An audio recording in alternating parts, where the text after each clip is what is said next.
Eu tenho como convicção de que a maturidade, ela pode ser percebida à medida em que nós vamos tendo um olhar mais abrangente. Você pode observar que todas as vezes que nós estamos visitados, por exemplo, pelo sofrimento, o nosso olhar costuma ficar muito restrito. A gente só enxerga aquele ponto de dor, seja uma dor emocional, seja uma dor física. E por incrível que pareça, o sofrimento, quando ele nos atinge, parece que ele faz um movimento em nós que nos faz retroceder às vezes na maturidade. É claro que o sofrimento nos amadurece, mas às vezes a gente precisa de uma experiência de distanciamento dele, para a gente poder alcançar a maturidade que ele nos traz. Porque no momento em que ele está acontecendo, nem sempre nós conseguimos ser maduros o suficiente para que a nossa visão seja mais abrangente. A gente só enxerga o que nos faz sofrer. E é por isso que nós necessitamos tanto de pessoas que nos ajudem a ampliar o olhar. E a nossa maturidade, ela vai nos dando este benefício, além dos muitos outros, né? Porque nada pode ser mais saudável a nossa vida emocional, a nossa vida espiritual, até mesmo a nossa vida física. A maturidade é um processo que nunca termina. A gente começa a amadurecer já criança, quando a gente aprende a distinguir o sim do não, quando a gente compreende as regras da vida, a partir das regras dos jogos, né? Piaget, que é um grande nome, na verdade ele era um biólogo que se tornou muito importante para a psicologia educacional. Ele dizia que não adianta você querer ensinar a uma criança as regras morais do certo e do errado com histórias muito complexas. A melhor maneira de fazer uma criança a compreender do ponto de vista moral o que é certo, o que é errado, é colocando numa brincadeira. É o lúdico, é o jogo que nos ensina as regras da vida. Então, quando você põe uma criança para brincar com outras crianças e estabelece regras para aquela brincadeira, isso pode, isso não pode, ela naturalmente vai conquistando essa maturidade, essa capacidade de distinguir o certo do errado. Ela amadurece ali. Então, em algum momento da vida, nós começamos a amadurecer. A gente começou a sair de nós. Porque o que é o amadurecimento?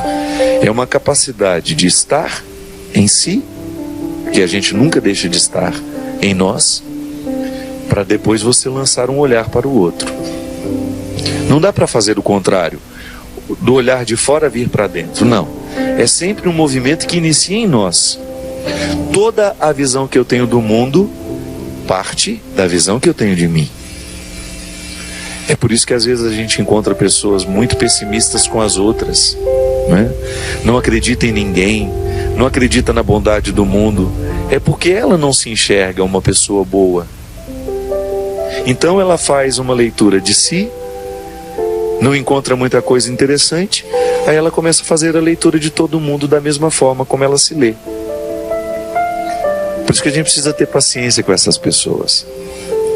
O que a gente precisa ensinar e aprender o tempo todo é que o olhar que nós temos sobre nós, ele é determinante no olhar que nós temos sobre os outros. É assim que a gente amadurece, com um olhar particular, íntimo, para dentro, que depois me proporciona olhar os outros também. E as nossas relações humanas, elas vão ficando muito mais saudáveis à medida em que este olhar que me joga para dentro e que depois me devolve para o outro é maduro. Um olhar maduro, por exemplo, ele não se prende ao pouco do que o outro me revela. Porque às vezes nós temos a ilusão de que conhecemos o outro, mas nós só temos algumas pinceladas. O imaturo diz, eu já sei quem é você. O maduro vai dizer, eu sei algumas coisas sobre você, mas eu não sei a totalidade. Você sabe por quê? Nem o outro conseguiu chegar à totalidade do autoconhecimento.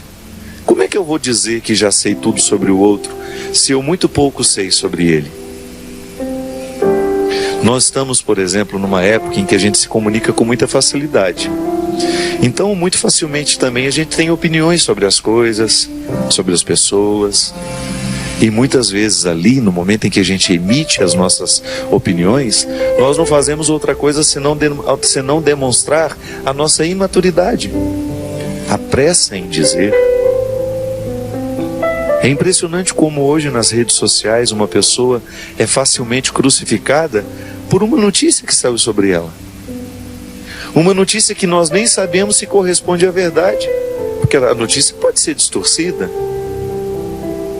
Ou então alguém viu um detalhe daquela pessoa e classifica aquela pessoa a partir do detalhe que viu. Isso é imaturidade.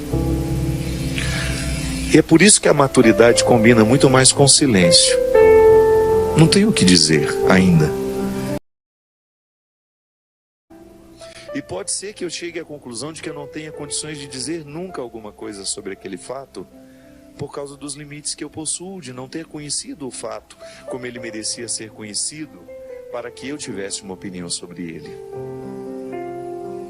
Você já imaginou como a gente conviveria melhor se a gente deixasse cair por terra essas pretensões de achar que sabemos tudo sobre o outro, de fazer os nossos julgamentos de forma tão apressada sobre os outros, de enclausurar os outros nas nossas opiniões, nos nossos achismos? Tanta gente achando nos dias de hoje, tão pouca gente sabendo de fato. Nós somos imaturos quando nós não somos capazes de compreender o outro como totalmente outro. Isso é uma linguagem filosófica que pode parecer difícil, mas não é não. Nós nunca esgotamos o outro, porque o outro ele continua sendo inédito para si mesmo. Isso é maturidade. Por exemplo, um casal que não ousa dizer: isso eu já sei de cor. Não sabe. Nós sabemos muito sobre o outro. E quando somos imaturos, nós achamos que aquilo que nós já sabemos já esgotou as possibilidades do outro. Não. Não subestime a capacidade que uma pessoa tem de ser totalmente diferente a partir de um determinado momento da vida, a partir de um determinado fato, de um acontecimento. Então a gente erra menos quando nós enclausuramos o outro nas nossas opiniões e nos nossos achismos. Claro que aquilo que você já sabe sobre o outro é importante. Nós não estamos dizendo que você vai abrir mão disso. Nós só estamos dizendo que a maturidade em nós, ela amplia o nosso olhar, até mesmo para a gente ter condições de dizer: eu não sei tudo sobre ele. Eu sei muito, mas não sei tudo. Porque talvez nem o tudo ele saiba ainda. O tudo de si. Só quem já leu os livros do Padre Fábio de Melo sabe o quanto eles são transformadores, nos fazem refletir e mudam a nossa forma de enxergar a vida. Se você ainda não leu, não perca essa grande chance. Saiba mais clicando nos links da descrição.